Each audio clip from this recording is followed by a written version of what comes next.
प्रदेश में जातीय राजनीति का पहले से ही दबाव रहा है। पार्टियां जातियों के सहारे समीकरण साधती रही हैं। राज्यसभा चुनाव में बीजेपी ने भी यही किया।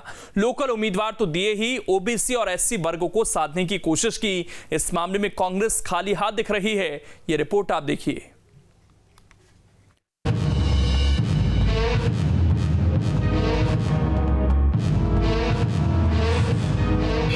राज्यसभा में बीजेपी का बड़ा दांव, ओबीसी एससी वर्ग में बढ़ेगा प्रभाव।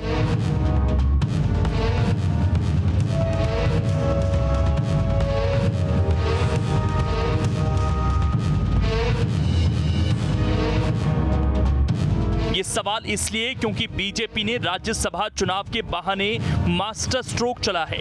माना जा रहा है कि इस साल से बीजेपी ने निकाय के साथ साथ 2023 पर भी निशाना साधा। पहले ये माना जा रहा था कि एक सीट पर बीजेपी केंद्रीय और दूसरी सीट के लिए लोकल उम्मीदवार देगी, लेकिन पार्टी ने तमाम जानकारों को चौंकाया और न सिर्फ दोनों सीटों के लिए लोकल प्रत्याशी दिए, बल्कि ओबीसी और एससी वर्ग का दांव भी चला।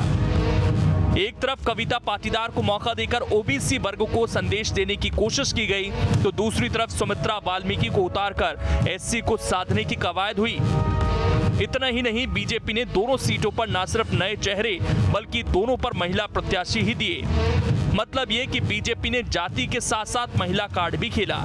इस मामले में कांग्रेस पीछे छूटती दिखी। ना तो जातीय समीकरण साधने का ख्याल रहा और ना ही सामाजिक इक्वेशन ही सध पाई। भारतीय जनता पार्टी का संगठन और सरकार, यही तो और दलों में फर्क है। भारतीय जनता पार्टी की सरकार ने और संगठन ने हमेशा एक बात की चिंता की है, जो अंतिम पंक्ति पे खड़े हुए व्यक्ति को योजना का अगर लाभ देना तो सीधा सीधा उन योजना का भी लाभ दिया। और साथ ही भारतीय जनता पार्टी में ने हर समाज हर वर्ग की चिंता की है। हर समाज हर वर्ग का नेतृत्व भारतीय जनता पार्टी के अंदर है। भारतीय जनता पार्टी समान विचारधारा वाली पार्टी है, किसी जाति व्यक्ति विशेष की पार्टी नहीं है। इसलिए आज जो राज्यसभा में दोनों प्रत्याशियों को जो डिक्लेयर किया है, आप यहीं से अंदाजा लगा सकते हैं कि राजनीतिक स्तर पर अगर ऐसे समाजों को पहचान दी है तो भारतीय जनता पार्टी ने दी है, कांग्रेस ने कभी नहीं दी। मूल वोटर कोई जाति विशेष या उससे संप्रदाय से नहीं है। पूरे देश में पार्टी ने आज़ादी दिलाने से लेकर अभी तक हमेशा सभी वर्गों को, सभी धर्मों को और सभी जातियों को साथ लेके चलने की कोशिश की है। मेरा मानना है कि इस तरह के निर्णय से हमारी पार्टी पे तो कोई फ़र्क पड़ने वाला नहीं है और आने वाले समय में, आने वाले चुनाव में ये आपको देखने को भी मिल जाएगा। अब आपको बताते हैं कि आखिर बीजेपी ने ओबीसी एससी का दांव क्यों चला। प्रदेश में करीब 49% आबादी ओबीसी की है। लोकसभा की 10 सीटों पर ओबीसी निर्णायक हैं। 8 लोकसभा सीट पर 50% से ज्यादा ओबीसी वोटर हैं। विधानसभा की करीब 100 सीटों पर निर्णायक स्थिति में हैं। बात करें एससी की, मध्य प्रदेश में करीब 16% आबादी एससी की है। करीब 1.5 करोड़ इनकी संख्या है। विंध्य और ग्वालियर चंबल में सबसे ज्यादा हैं। विधानसभा में 35 सीटें रिजर्व हैं, तो लोकसभा में एससी के लिए 4 सीटें रिजर्व हैं। आंकड़ों से साफ है कि जिसके साथ ओबीसी और एससी गए, उसे सत्ता में आने से कोई नहीं रोक सकता और शायद इसीलिए बीजेपी ने इतना बड़ा दांव चला है। हाल ही में जो टिकट आवंटन दोनों पार्टी से हुआ है, उसमें भाजपा के पास 2, कांग्रेस के पास 1। भाजपा ने महिला, दोनों महिला, साथ ही ओबीसी और एससी वर्ग को टिकट देकर इन वर्गों को आकर्षित करने का एक बड़ा दांव खेला है।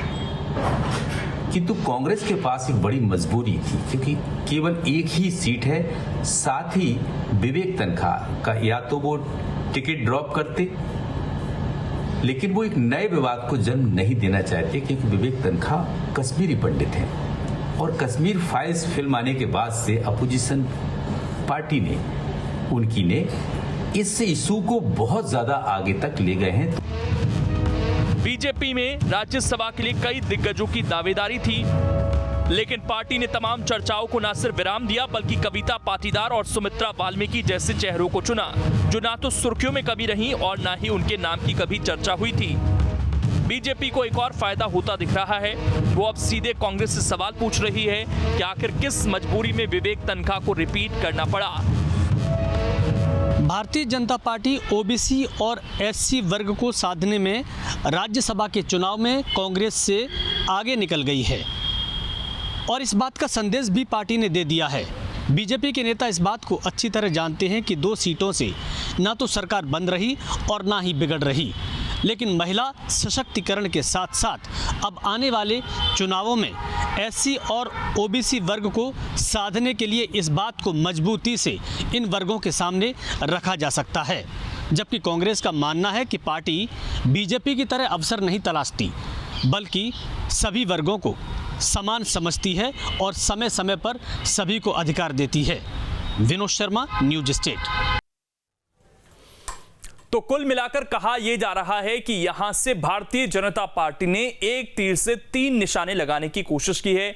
एक तरफ एससी को साधने की कोशिश है, दूसरी तरफ ओबीसी और तीसरी तरफ महिला वर्ग को भी साधने का काम किया गया है। हालांकि कितना कारगर होता है कदम, ये आगामी पंचायत और निकाय चुनाव में ही पता चल जाएगा, क्योंकि कांग्रेस ये भी लगातार आरोप लगा रही है कि इससे पहले इन वर्गों की याद क्यों नहीं आई, पहले लोकल का मुद्दा क्यों नहीं रहा, क्योंकि इससे पहले कई केंद्रीय मंत्रियों को भी मध्य प्रदेश कोटे से राज्यसभा भेजा गया जो कि मध्य प्रदेश से ताल्लुक नहीं रखते थे। अब इसमें खबर तो यह है कि 2018 में एससी वर्ग ने बीजेपी से दूरी बनाई थी, इससे बीजेपी को बड़ा नुकसान हुआ था, इसीलिए राज्यसभा में एससी चेहरे को मौका दिया गया है और इस वर्ग को साधने की कोशिश की गई है।